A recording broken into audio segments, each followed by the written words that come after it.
नमस्कार।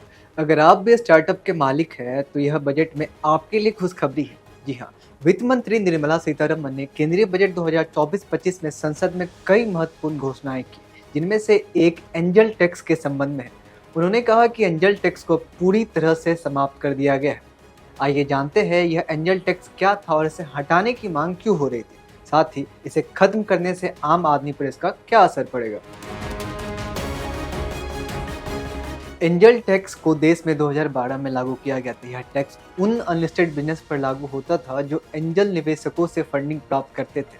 आसान भाषा में, जब कोई स्टार्टअप किसी एंजल निवेशक से फंड प्राप्त करता था तो उसे इस पर टैक्स चुकाना पड़ता था। यह पूरी प्रक्रिया आयकर अधिनियम 1961 की धारा 56(2)(7)(b) के तहत होती थी। आइए आपको बताते हैं सरकार ने यह टैक्स क्यों लगाया था।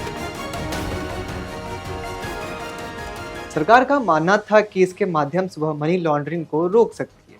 इसके अलावा इस टैक्स की मदद से सरकार सभी प्रकार के बिजनेस को टैक्स के दायरे में लाने की कोशिश कर रही थी। हालांकि इस कदम से देश के कई स्टार्टअप को नुकसान उठाना पड़ा था। यही वजह थी कि इस टैक्स को खत्म करने की मांग जोर पकड़ रही थी।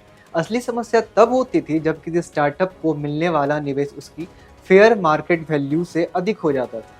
ऐसी स्थिति में स्टार्टअप को 30.9% तक टैक्स चुकाना पड़ता था। खैर, अब मोदी सरकार ने इस टैक्स को खत्म कर दिया है और इससे देश के स्टार्टअप को फायदा होगा। आपको बता दें, बीते कुछ वर्षों में देश में स्टार्टअप की संख्या में तेजी से बढ़ोतरी हुई है। इसके साथ ही कई स्टार्टअप ऐसे भी हैं जो यूनिकॉर्न बने हैं।